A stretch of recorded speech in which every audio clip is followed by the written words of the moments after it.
Assalamualaikum warahmatullahi wabarakatuh. Waalaikumsalam warahmatullahi wabarakatuh. Alhamdulillah, alhamdulillahirabbil alamin. Wassalatu wassalamu ala asyrafil anbiya'i wal mursalin wa ala alihi wa sahbihi rasulillahi ajmain. Amma ba'd. Kembali lagi bersama kami di podcast Ahlul Mahabir.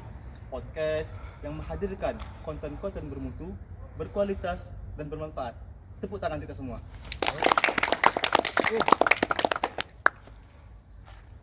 Selamat datang saya ucapkan untuk teman-teman yang telah hadir bersama kami dan teman-teman yang berada di luar sana yang sedang menonton dimanapun Anda berada. Dan juga kami mengucapkan terima kasih untuk teman-teman yang telah berpartisipasi untuk membangun konten ini. Terima kasih kepada Ustaz Hanafi yang telah menyiapkan kameranya, Habib Hilal, Syekh Bedowi yang telah menjadi mentor kami. Kali ini kami mengangkat sebuah tema yang sangat luar biasa, yaitu suri tauladan cahaya zaman.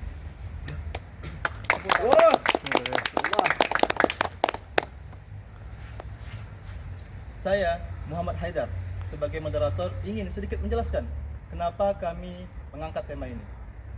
Suri tauladan yang berarti Nabi Muhammad SAW. Dan cahaya zaman merupakan akhlak beliau yang terus menerus menerangi kita dari sejak beliau diutus hingga akhir zaman ini. Mungkin jika antum-antum semua ingin mengetahui lebih tema kita, kami telah mengundang narasumber-narasumber yang Masya Allah sekali luar biasa. Yang mana beliau-beliau ini merupakan mahasiswa dari Al-Asmariyah Islamic University di Libya. Tepuk tangan semua. Mereka ini terkenal sebagai mahasiswa yang aktif bergelut di bidang literatur kitab ulama. Masya Allah sekali. Dan juga mereka ini terkhusus sangat ahli di bidang yang kita akan bahas kali ini. Assalamualaikum Ustaz. Waalaikumsalam warahmatullahi Sehat Ustaz? Alhamdulillah. Ustaz, terima kasih telah menghadiri acara kami Ustaz. Terima kasih juga telah mengundang kami, Ustaz. Ustaz, mungkin ana sedikit bertanya. Apa pandangan Ustaz tentang tema yang kami angkat hari ini? Mungkin Ustaz Adil bisa menjelaskan sedikit. Baik, terima kasih Ustaz. Bismillahirrahmanirrahim. Alhamdulillahirabbil alamin wassalatu wassalamu ala asyrafil anbiya'i wal mursalin wa ala alihi wa sahbihi ajmain. Baik Ustaz. Topik ini merupakan topik yang sangat menarik dan sangat penting untuk dibahas. Betul Ustaz. Jadi dari topik ini itu diharapkan bisa menjawab problem-problem yang berkaitan dengan akhlak pada zaman hari ini. Betul. Yang mana kita melihat bahwa akhlak mulia, sopan santun, budi pekerti merupakan suatu hal yang sangat langka kita temui pada hari ini. Bahkan ya Ustaz, kita itu seringkali bertemu orang yang mana sekedar senyum saja dia sangat sulit. Padahal kan hadis Nabi bahwasanya tersenyum itu adalah sedekah Ustaz. Aywa. Maka dari itu topik ini sangat penting untuk kita bahas. Untuk itu, untuk memperbaiki problem-problem yang terjadi pada hari ini dan juga mengenalkan bagaimana akhlak Nabi Muhammad SAW dan juga menjawab krisis teladan pada hari ini. Yang mana kita saksikan nih, khususnya anak muda itu mereka tuh bingung, bahkan salah dalam memilih sosok yang dijadikan idola. Betul Ustaz, betul.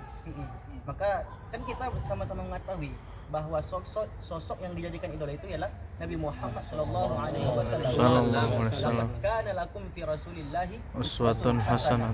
Jadi Nabi Muhammad sallallahu alaihi wasallam adalah qudwah bagi umat Islam. Dan juga Nabi Muhammad sallallahu alaihi wasallam itu telah mengajarkan kita bagaimana menjalani hidup dari hal yang terkecil sampai hal yang terbesar. Makanya itu ada ungkapan dari Anas bin Malik yang kira-kira begini, tidak ada satu kebaikan pun kecuali itu telah diperintahkan oleh Rasulullah SAW kepada kami, dan tidak ada satu keburukan pun kecuali itu telah dilarang oleh Rasulullah SAW. Masya Allah, luar biasa sekali. Sallu ala Nabi. Allahumma shalli wa sallim wa barik alaihi. Dari perkataan Ustaz Dino tadi telah jelaskan bahwasanya tema ini sangat penting diangkat. Kenapa? Karena sekarang ini banyak sekali krisis moral, betul Ustaz? Betul.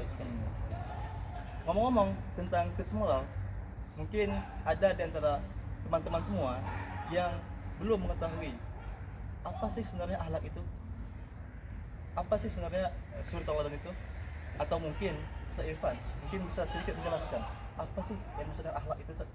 Baik, terima kasih Ustaz Haidar atas pertanyaannya. Dan terima kasih juga kepada para panitia Ahlul Mahabir, podcast yang luar biasa. Atas undangannya di podcast yang luar biasa ini, saya ketika dapat undangan ya Ustaz Haidar untuk datang di podcast ini, dan ketika saya melihat temanya ini begitu menarik Ustaz, tentang suri tauladan cahaya zaman. Ini merupakan tema yang sangat menarik teman-teman. Menarik untuk kita bahas. Kenapa? Karena Nabi Muhammad SAW adalah qudwah bagi kita semua. Betul apa tidak? Betul. Makanya, jadi kita sebelum melakukan segala sesuatu, hendaknya kita melihat bagaimana Rasulullah SAW bertindak begitu ya. Bagaimana akhlak Nabi SAW. Dan menjawab tentang pertanyaan Ustaz Haidar tadi, ketika saya melihat tema podcast yang luar biasa ini, saya jadi terbesit nih Ustaz Haidar, suatu tulisan oleh Imam Al-Ghazali yang dibukukan dalam bukunya Ihya Ulumuddin juz 3 halaman 58. Allah. Apa yang beliau katakan itu tentang definisi dari akhlak itu.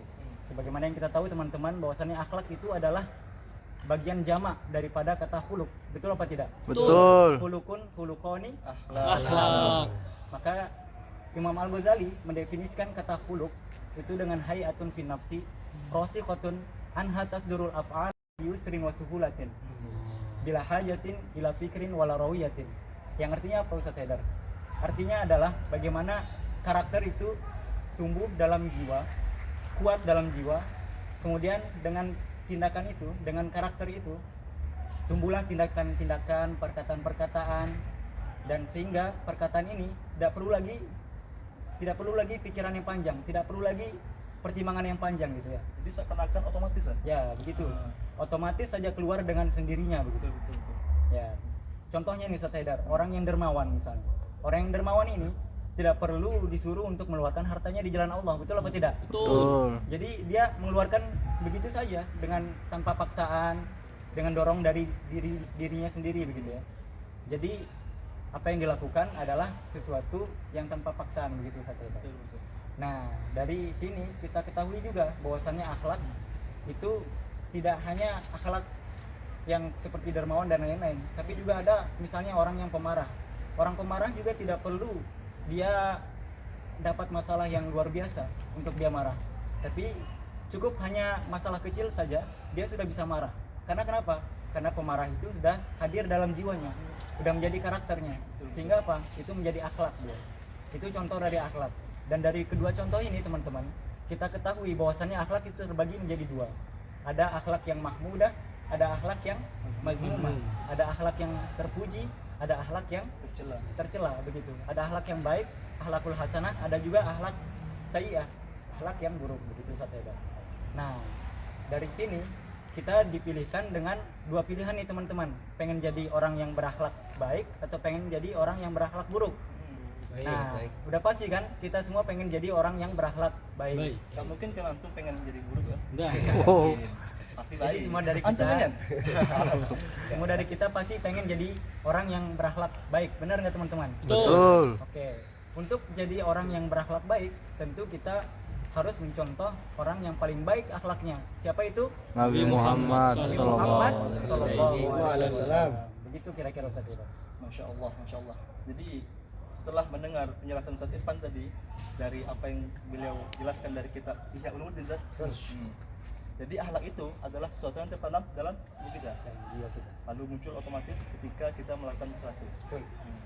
Ada yang baik dan ada yang Buruk. lalu kata Ustaz Irfan tadi bahwasanya orang yang paling baik akhlaknya adalah Nabi Muhammad SAW. wasallam.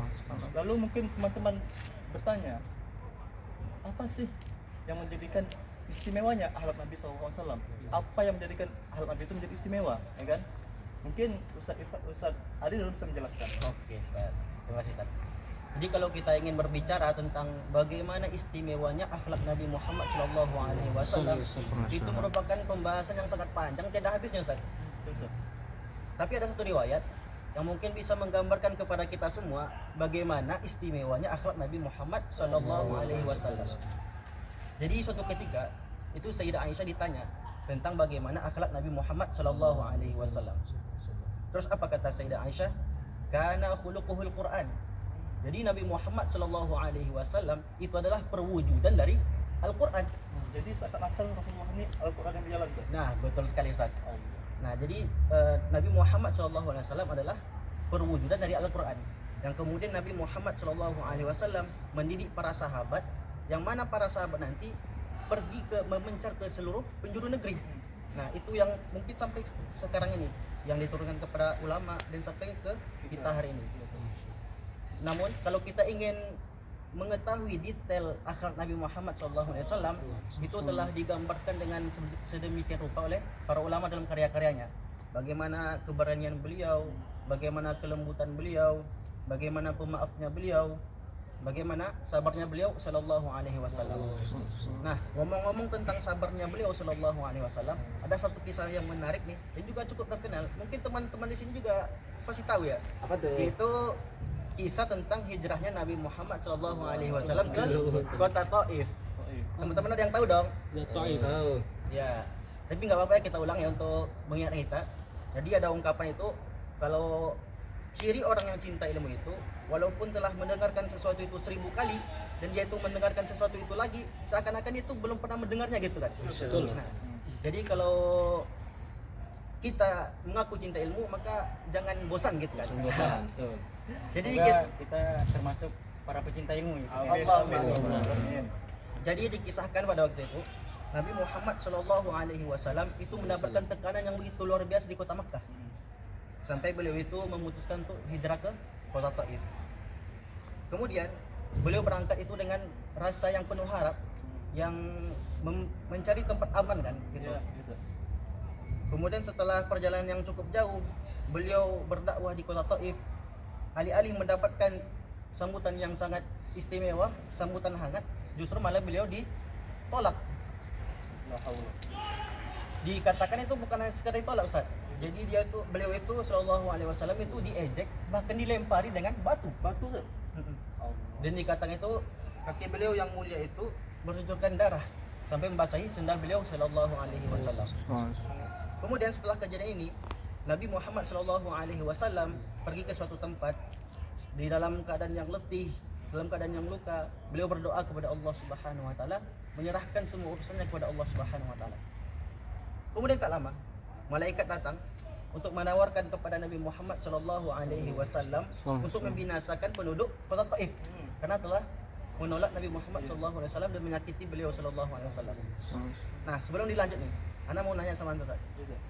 Kira-kira kalau antum di posisi Nabi Muhammad Shallallahu Alaihi Wasallam, antum berdakwah di suatu tempat, antum ditolak, antum diejek, antum dilempari dengan batu, terus ada malaikat datang menawari untuk membinasakan orang yang menyakiti antum. Kira-kira respon antum gimana? Pasti terima, Ustaz. Dengan najis.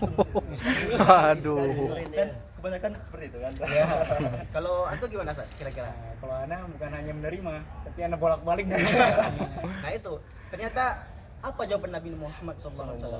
Ternyata jawaban beliau Sallallahu Alaihi Wasallam itu jawaban yang mencengangkan, jawaban yang penuh kasih, jawaban yang penuh dengan lapangnya dada, pemaaf. Beliau itu bukan hanya sekedar pemaaf, tapi memaafkan pada saat beliau itu mampu membalas. Juga di situ nampak rasa sabar beliau Sallallahu Alaihi Wasallam. Nah, dari respon beliau Sallallahu Alaihi Wasallam yang penuh kasih, penuh maaf, penuh sabar, ini menampakkan kepada kita bahwa Nabi Muhammad Sallallahu Alaihi Wasallam adalah suri tauladan sepanjang zaman. Gitu, Ustaz. Sallu ala Nabi. Alhamdulillah. Setelah kita mendengar penjelasan dari Ustaz Binul, bagaimana Nabi berdakwah hingga ke Taif, bagaimana beliau dilempari batu, bagaimana beliau dihina, bahkan Anda pernah dengar beliau bahkan dilempar oleh budak kan? Betul sekali ya. Seorang budak melempari makhluk paling mulia di muka bumi. Bagaimana kita melihat beliau berdakwah sangat Insya Allah sekali.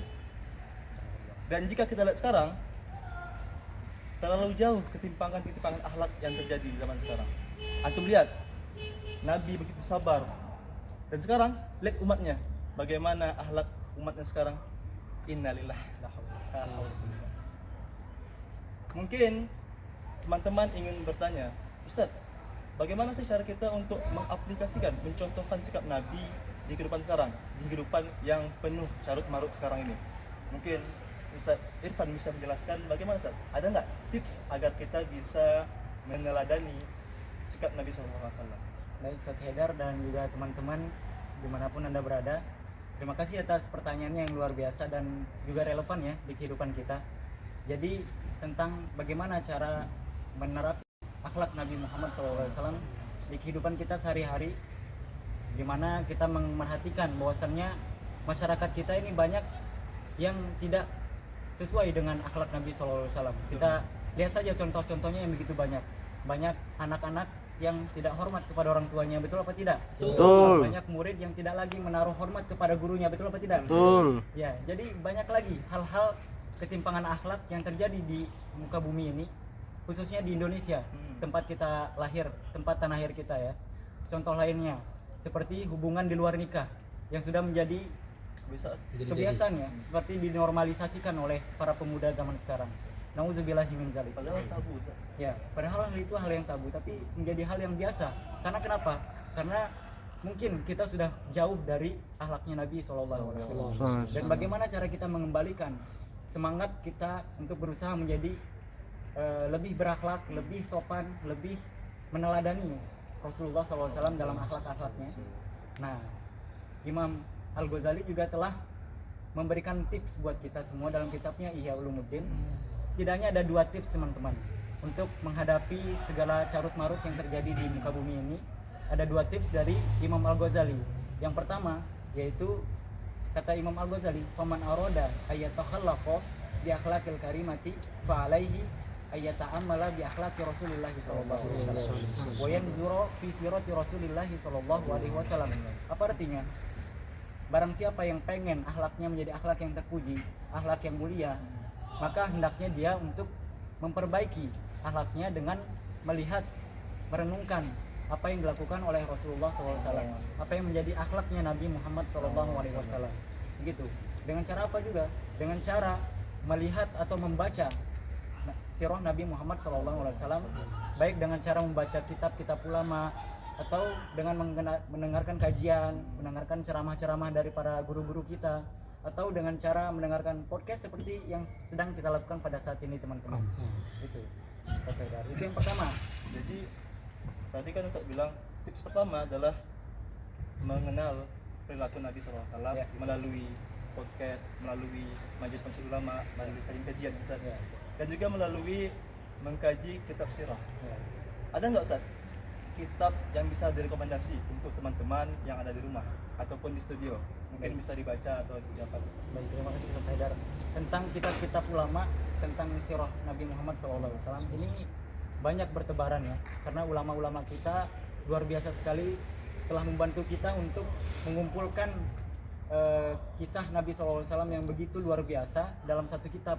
Bahkan banyak kitab-kitab yang bisa kita nikmati dengan berbagai bahasa. Ada yang bahasa Inggris, ada yang bahasa Prancis, ada yang berbahasa Arab, ada juga yang berbahasa Indonesia. Ya. Jadi kita bisa dipilihkan dengan berbagai literatur ulama yang banyak juga.